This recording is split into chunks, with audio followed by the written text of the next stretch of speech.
আসসালামু আলাইকুম সবাইকে। আমি এই মুহূর্তে একটি মানসিক হসপিটালে আছি। গত 7 দিন ধরে এখানে আছি। আমি আসলে গতকাল একটা পোস্ট করেছিলাম যেটা আমি নিজেও বুঝে উঠতে পারি নাই। অ্যান্ড আমার এমন হয়ে গেছে যে মেন্টাল ডিসঅর্ডারটা এত বেশি পরিমাণে বেড়ে গেছে, কারণ আকাশ নিবিড়ের একের পর এক মিথ্যাচার বা আকাশ নিবিড়ের দেওয়া যে ব্লেমগুলো, এগুলো আমি মানসিকভাবে একেবারে নিতে পারছি না। আমার মোবাইলটাও আমার কাছে থাকে না, ডক্টর মোবাইলটা নিয়ে নিছে। গতকাল রাতের এই ঘটনার পরে আমি আবার সুইসাইড অ্যাটেম্প করেছি। পরবর্তীতে ডক্টর মোবাইল ফোন সমস্ত কিছু আমার কাছ থেকে নিয়ে নিছে। এখন অনেক রিকোয়েস্ট করে আমি মোবাইলটা নিয়ে আসছি শুধু এই কথাটাই বলার জন্য। মুন্না আমার অনেক ভালো একটা বন্ধু, ওর সাথে আমার কখনোই কোনো ধরনের থাকে না, খারাপ কোনো কিছুই না। আরেকটা বিষয় হচ্ছে আমি একটা মিসআন্ডারস্ট্যান্ডিং হয়েছে। আমি মুন্নার কাছে একটা অ্যামাউন্ট চাইছিলাম, ওটা আমার প্রাপ্য। আমি কাজ করেছিলাম ওটার জন্য 2 লাখ সামথিং, যেহেতু আমি হসপিটালাইজ। তো তখন আসলে এরপরে কি হয়েছে আমি নিজেও বুঝে উঠতে পারি নাই, কারণ আমাকে আসলে ডাক্তার বুঝে আমাকে এমন ইনজেকশন বা মেডিসিন প্রোভাইড করা হচ্ছে, আমি আমার নিজের কন্ট্রোলে নাই। পুরো বাংলাদেশ সহ যারা যারা আমাকে চেনেন, আমাকে বাঁচতে দেন।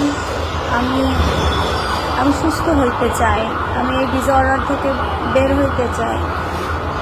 আকাশ টিভি আমাকে আরও অসুস্থ করে দিচ্ছে চারিদিক থেকে। আমি সুস্থ হয়ে বাঁচতে চাই। আপনারা আমার জন্য দোয়া করবেন, কারণ আমার যদি কিছু হয়ে যায়, আমার ছেলে মেয়েকে দেখার মতো কেউ নাই, আমার অসুস্থ বাবাকেও দেখার মতো কেউ নাই। এই আকাশ নিবিড়ের জন্য আজকে আমার সব কিছু ধ্বংস। আপনারাই বলেন, যার কাছে এত এভিডেন্স, সে নিকানামা দেখাইতে পারে না, অথচ বউ দাবি করে। যাই হোক, বিচার তো আল্লাহ করবে। আজকে 7টা দিন আমি মুখে এক মোলা ভাতও উঠাইতে পারি নাই। আমার ক্যানোলায় যাচ্ছে, স্যালাইন যাচ্ছে।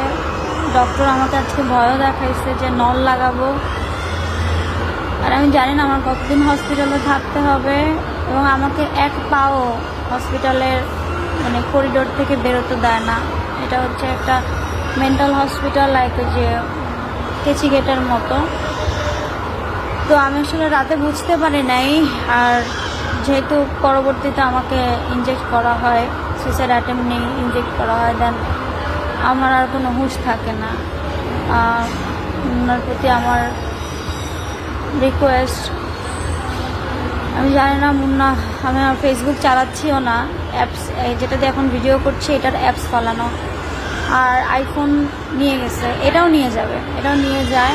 শুধু ভিডিওটা করবো বলে আমি রিকোয়েস্ট করে, ভিডিওটার জন্য না, আমি বলছি আমাকে ফোন দিব, এটা বলে নিয়ে আসছি। এখন আবার জমা নিয়ে নেবে। আপনারা ভুল বুঝবেন না, আই এম নট প্রেগনেন্ট, আমি প্রেগনেন্ট না। অ্যান্ড তারই সাথে মুন্নার সাথে একটা ভুল বোঝাবুঝি ছিল, মনোমালিন্য ছিল, এছাড়া কিছুই না। Is a very good person. আরও যদি আমাকে নিয়ে কিছু বলে থাকে, সেটা হয়তো রাগের বশে বলতে পারে, বা হয় না, বন্ধুত্বের মধ্যে তো অনেক কিছুই থাকে। কিন্তু আমার কো-আর্টিস্ট, ভালো মানুষ। আমাদের আসলে লেনদেন বলেন, ব্ল্যাকমেইল বলেন, কোনো কিছুই না। এখানে একটা শুধু মিসআন্ডারস্ট্যান্ডিং হয়েছে।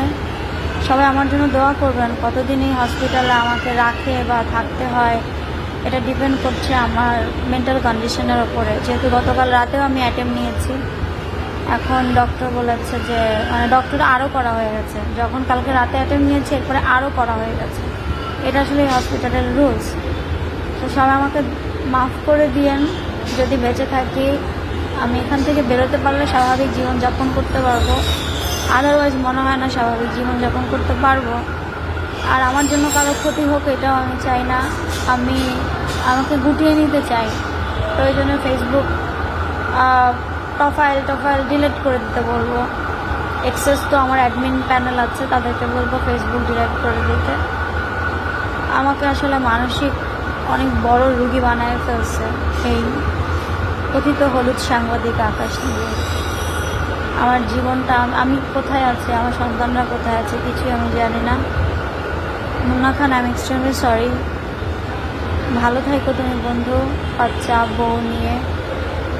এবং আমার এই আচরণের জন্য অনেক বেশি কষ্ট পেয়েছো আমি জানি। তুমি হয়তো এক্সপেক্ট করো না আমার কাছ থেকে এরকম কষ্ট, এরকম আঘাত পাবা, কিন্তু আমি না বাঁচতে চাচ্ছি, আমি আমার মধ্যে নাই।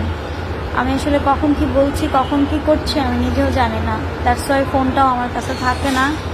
ফোনটা নার্স একটু পরে নিয়ে যাবে, কথা শেষ হলে নার্স এসে দৌড়ে এসে নিয়ে যায়। আমাকে মাফ করে দিও, সবাই মাফ করে দিয়েন। আমি বাঁচতে চাই, প্রপার চিকিৎসা নিয়ে একদম সুস্থভাবে বেরিয়ে আমি বাঁচতে চাই। আপনারা আমার জন্য দোয়া করবেন। Again Munna, I am extremely sorry, আমাকে মাফ করে